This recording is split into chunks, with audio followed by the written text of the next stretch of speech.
The Compliance Perspectives podcast is sponsored by Case IQ, a global provider of whistleblowing case management and compliance solutions. Learn more at caseiq.com.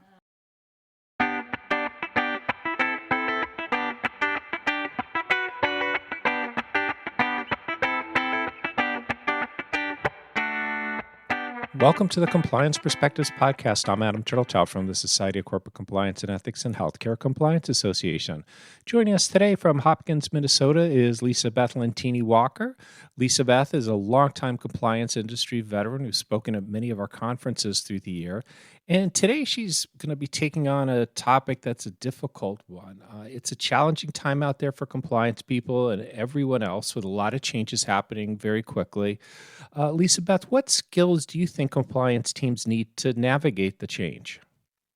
Well, let me start out with, Adam, thank you for having me on the podcast. You know, I love to talk about all things compliance and ethics.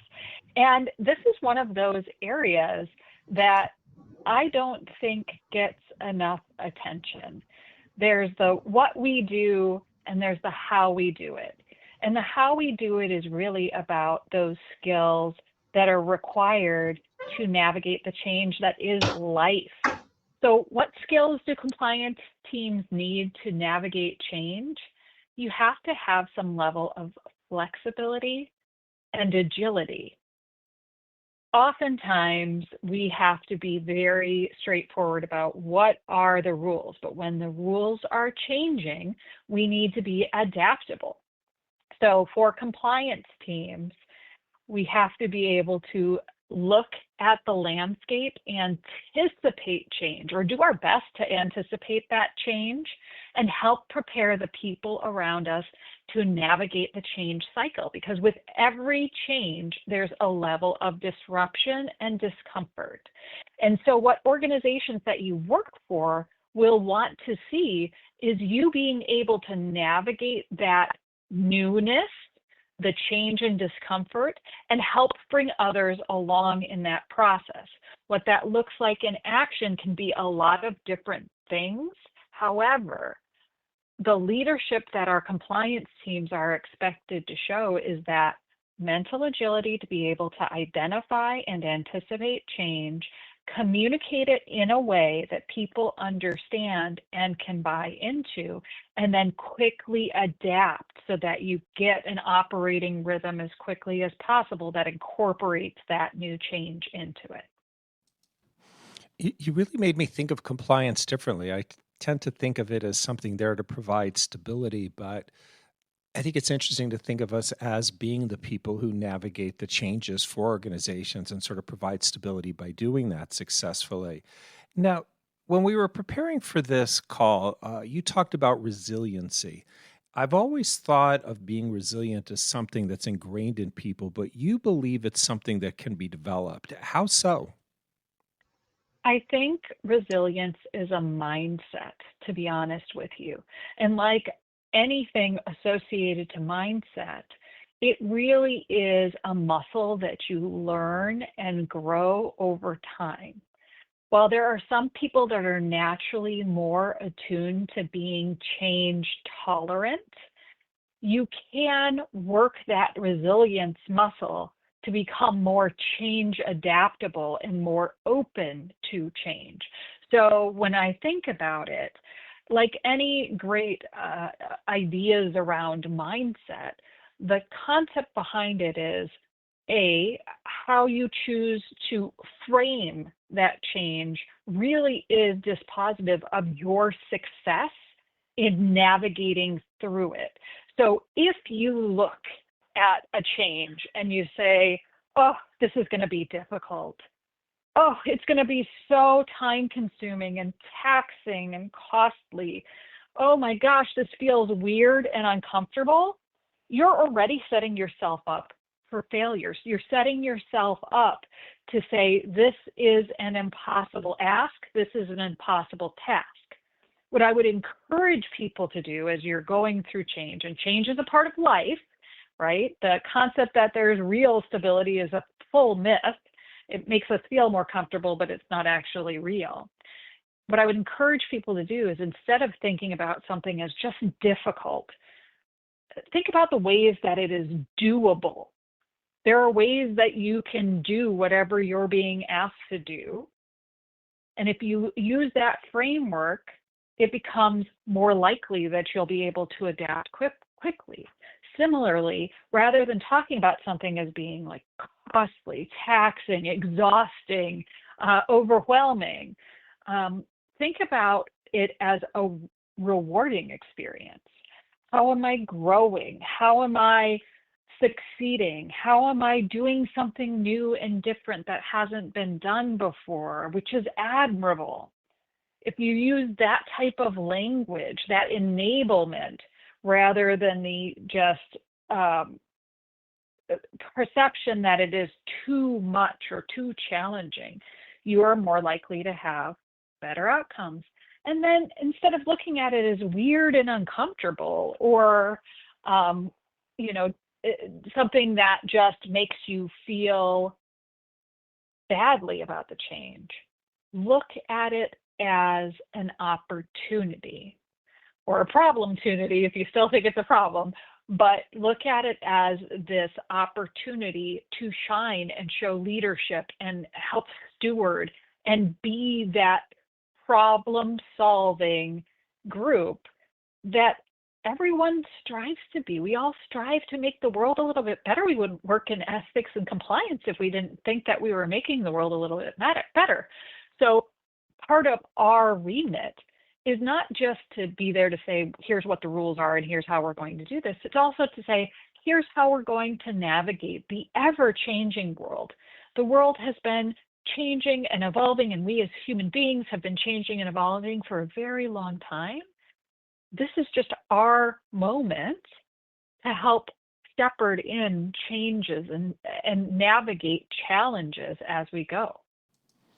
As you were talking about looking forward, it made me think about years ago before I joined the association. At the company I was working, I was tasked with putting on a conference for customers. And I asked a family member who was a meeting planner, what should I know? And she said to me something which I thought was really wise, is once the meeting starts, it's not a question of what went wrong, but what are you going to do about it? And it's something I can see consistently in the planners at SCCE and HCCA as we do our events. And I think it's a good way for people to frame their thoughts.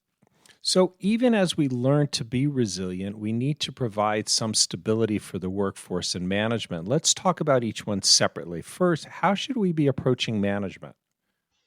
So I believe that part of our job is to identify risks and help management see the landscape ahead. And so when we're approaching management, that stability or that perception of stability comes from being a good prognosticator and being a good forecaster and having management feel like you have their back in terms of interpreting the landscape that's ahead and allowing them to make better plans. So as we navigate this, it's really important for management to have the feeling that compliance is on top of it. We're looking at the change, we're helping to aid the workforce in navigating the change and making sure that the organization is able to adapt quickly. So that time of the essence, but also being thoughtful and planful is really important. What about the workforce? How should we be helping them through these changing times? Leadership is very important in times of turbulence, chaos, unrest.